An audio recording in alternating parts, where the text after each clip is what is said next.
everyone, my name is Dawalepcha and under National Education Policy 2020, I'm going to discuss one of the important features, that is the flexibility in subject stream. Before starting our discussion, I want to share my personal experience. त्यो चाहिँ के हो भन्दाखेरि चाहिँ हाम्रो समयमा चाहिँ के थियो भन्दाखेरि चाहिँ मैले साइन्स लिएर पढेको है, तर मैले साइन्सको साथसाथमा मैले केमा इन्ट्रेस्ट थियो भने चाहिँ हिस्ट्रीमा पनि इन्ट्रेस्ट थियो मलाई।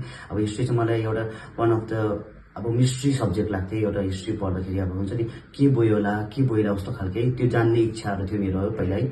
तर हाम्रो समयमा चाहिँ के थियो भन्दाखेरि चाहिँ साइन्स प्लस हिस्ट्री यस्तो लिने सब्जेक्ट त्यस्तो फ्लेक्सिबिलिटी अफ सब्जेक्टै थिएन है। तर अहिले चाहिँ के गुड न्युज छ भन्दा चाहिँ अहिलेको जेनेरेसनको स्टुडेन्ट्सहरूले चाहिँ के गुड न्युज हो भन्दा चाहिँ एनइपी 2020ले चाहिँ जसमा चाहिँ सब्जेक्ट फ्लेक्सिबिलिटीमा चाहिँ के प्रोभाइड गराएको छ भन्दाखेरि चाहिँ तपाईहरुले मिक्स सब्जेक्ट लिनु सक्छ, कम्बाइन्ड सब्जेक्ट लिनु सक्छ। यो चाहिँ किन गराएको भन्दाखेरि चाहिँ तपाईको पढाइको साथसाथमा तपाईको इन्ट्रेस्ट, तपाईको स्किल बेसमा पनि इम्प्रुभमेन्ट होस् भनेर है। अहिलेको जमानामा के छ भन्दाखेरि चाहिँ अब तपाईले साइन्स तपाईको करियर चाहिँ अब जुनै पनि तपाईको ड्रिम्स छ, गोल छ, तपाईले साइन्स लिएर मात्रै त्यो चीज साइन्स पढेर मात्रै त्यो डल्लै त्यो चीज ग्र्याब गर्नु सक्दैन है। त्यही कारण स्किल बेस्डपट्टि फोकस गरेर चाहिँ तपाईको साथसाथमा तपाईको स्किलपट्टि पनि तपाईको एकाडेमिकपट्टि दुईटैपट्टि मजाले एउटा मल्टिडिसिप्लिनरी राखेर के हो एउटा मिक्स सब्जेक्ट, कम्बाइन्ड सब्जेक्ट राखेर चाहिँ ताकि तपाईको करियर पाथ, तपाईको डाइरेक्सन, तपाईको ग्रोथपट्टि फोकस गरेको छ है।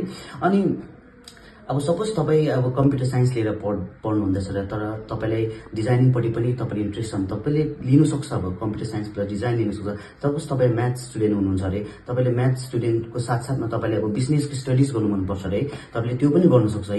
यो सबै चिज तपाईको यो मिक्स सब्जेक्टहरू चाहिँ यो हुन्छ नि सब्जेक्ट तपाईको इन्ट्रेस्ट अनुसार यो चाहिँ केले प्रोभाइड गराउँछ भन्दा चाहिँ the flexibility of subject stream यसले चाहिँ यो चाहिँ अन्डर एनइपीले चाहिँ यो प्रोभाइड गराउँछ है, ताकि हरेक स्टुडेन्ट्सलाई पनि एउटा आफ्नो करियरको आफ्नो पढाइको साथमा करियरपट्टि पनि फोकस, एउटा स्किलपट्टि पनि फोकस गरोस् भनेर है, एउटा राम्रोसँग ग्रोथ भएर जाओस् भनेर एउटा राम्रो अब एउटा सक्सेसफुल भएर जाओस् भनेर चाहिँ यसमा under NEP 2020 the flexibility of सब्जेक्टमा चाहिँ सब्जेक्ट स्ट्रिममा चाहिँ यसले प्रोभाइड गरेको छ। Thank you.